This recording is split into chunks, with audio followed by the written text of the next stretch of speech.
ഐപാക്കിൽ ED. റെയ്ഡിൽ supreme കോടതിയിൽ തടസ്സ ഹർജി നൽകി പശ്ചിമബംഗാൾ സർക്കാർ തങ്ങളുടെ ഭാഗം കേൾക്കാതെ ഉത്തരവ് പുറപ്പെടുവിക്കരുത് എന്നാണ് ആവശ്യം. മമതാ ബാനർജിക്കും പോലീസ് ഉദ്യോഗസ്ഥർക്കും എതിരെ CBI അന്വേഷണം വേണമെന്നാവശ്യപ്പെട്ട് ഇ.ഡി. കൽക്കത്ത ഹൈക്കോടതിയെ സമീപിച്ചിരുന്നു.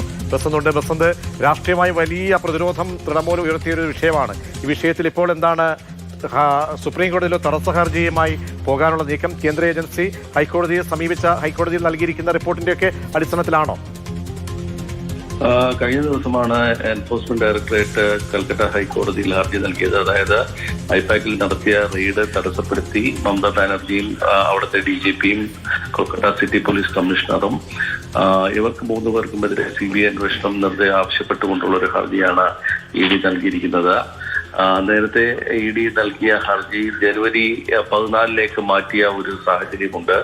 ഇപ്പോൾ എൻഫോഴ്സ്മെന്റ് ഡയറക്ടറേറ്റ് സുപ്രീം കോടതിയെ സമീപിച്ചേക്കും എന്നുള്ള ഒരു സംശയത്തിന്റെ അടിസ്ഥാനത്തിലാണ് ഇപ്പോൾ പശ്ചിമ ബംഗാൾ സർക്കാർ കവിയറ്റുമായി സുപ്രീം കോടതിയിൽ എത്തിയിരിക്കുന്നത്. തങ്ങളുടെ ഭാഗം കൂടി കേട്ട ശേഷം മാത്രമേ എൻഫോഴ്സ്മെന്റ് ഡയറക്ടറേറ്റ് നൽകുന്ന ഹർജികളിൽ ഉത്തരവ് പാടുള്ളൂ എന്നുള്ളതാണ് ഇപ്പോൾ പശ്ചിമ ബംഗാൾ സംസ്ഥാന സർക്കാരിന്റെ നിലപാട്.